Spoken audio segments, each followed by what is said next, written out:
So your service department is looking to cut down on some costs and be more efficient.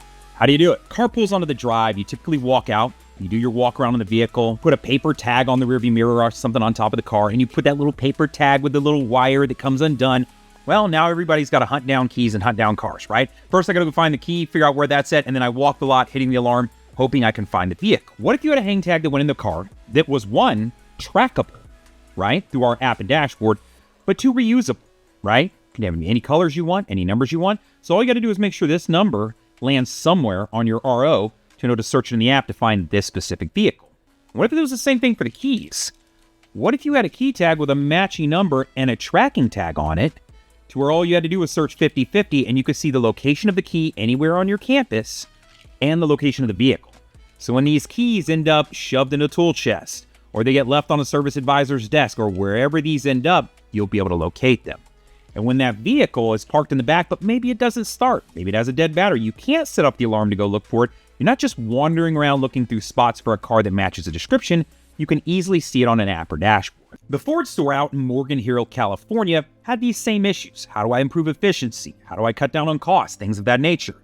They started using us to track their keys in their vehicles so they could see where all these things are in real time. Let me show you how they do it. All right, guys, so let's show you two important things that I think will help you out. The first is, let's say you're a manager and you want to look at everything all at once. If I jump into find a key and find a car, I can go to the map. I'm going to jump into that map. That's every single vehicle that's on their campus right now in service and where it's located. Want to do one even better? Let's look at every single key. Let me jump to the keys. That's every single key. So at the end of a night, if you see a key hovering out here on the campus, you know you've potentially dropped it or left it out there on the campus. It's that easy to see everything at once. But let's go back for a second. Let's say we're searching for just one individual vehicle, right? We'll scroll down here and we'll pick one. We'll go to tag number 5019. This one right at the top. When I click into this, it's going to show me the location of the vehicle and it's going to tell me the location. So I can see it on the map. I can zoom in and out. If I'm out there, I'll appear as a blue dot on the map. And then right above the map, it's going to tell me, hey, this location is in the detail lot right now, D7, right? So I know it's over in the detail lot and I can see where in the detail lot with the pin drop, right? Now, when you walk out to that pin drop, for the sake of granularity, if you're standing there, you should be within a couple spots where that vehicle is, right? So you're standing out there, that's how granular I can get you on a vehicle, right? Let's jump over to the key. I made that key icon above the map, and it's going to jump over and show me where the key is located. Now, this key I can see on the map in the building, and then I can also look on there and it says, oh, location, maintenance bays on the keyboard. So if I'm the mechanic and I need to work on this car, guess what? Keys on the keyboard, car's parked over in detail. How much did we just improve efficiency? If that key got misplaced and left somewhere or somebody else grabbed it, and instead of giving it back to the mechanic, they put it on the keyboard, guess what? We're not all searching for that key now. I don't have 3 and 4 people looking for it. We can find it easily. So here we are on the desktop dashboard. That's lm360.truespot.com, and then you would log in for your specific store. Now, you can see every single key that we were looking at earlier. I can hover over a key and it'll tell me the stock number VIN it's connected to, or I can click into a geofenced area and it'll present me with all 19 vehicles that are living in that area, right? So if I'm looking at keys, hey, here's all 19 sets of keys out there on the lot right now. Very easy to use this tool, right? Now, if anything ever leaves the campus, common question I get, what happens then? Well, it starts a timer if anything ever leaves the campus. So if you come over here, you've got last sightings on inventory and last sightings on keys. If something ever leaves, it immediately starts that timer. And so at the beginning, you'll see it in 0 to 4. From 4 to 24 hours, it'll live in this one. So you'd see a number there and you'd be able to select it and it'll show you any tags that's left the campus. So as you can see, these guys don't have a single tag that's left the campus and been gone for an extended period of time. There's really no reason to. Our tags are reusable. Most of your customers will notice them when they're getting back into their car or if it's on their keys, so they'll typically hand it right back to you. But this way you can track everything as it moves around the campus.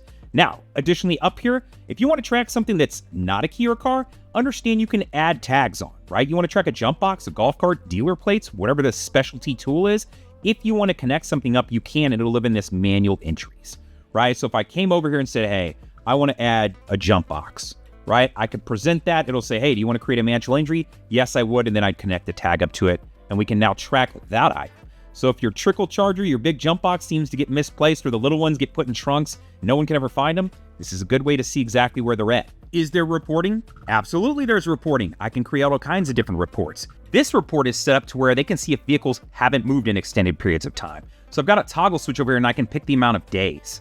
So if I want 1 day or 2 days or 3 days or 4 days, I can keep going until I get to a smaller list and go, okay, all of these tags haven't moved in 5 days.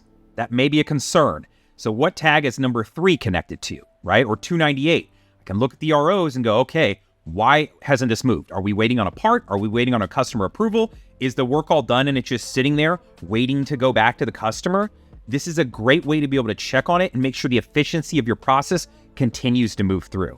Now, you may be saying, okay, well, what if some of these are just waiting to go back to customers or they're sitting waiting to be put on cars? No problem. You can change this by geofence and pick the selected areas you want to see cars are sitting stagnant. I can do all kinds of reports once we have this location data set up. If you want to get pricing for your store or you want to learn a little bit more, maybe you have some questions you want to ask about how this works in parking garages on multiple levels, I can do that. Maybe you've got multiple lots that vehicles are going to live at.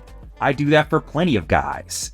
Whatever it is, I'd be more than happy to hop on a demo and walk you through how this process works and how these tags are set up and how everything works specifically for your store. Give me a call, text, email. Let's talk about pricing. Let's talk about your store, what makes it dynamic, and let's figure something out for you.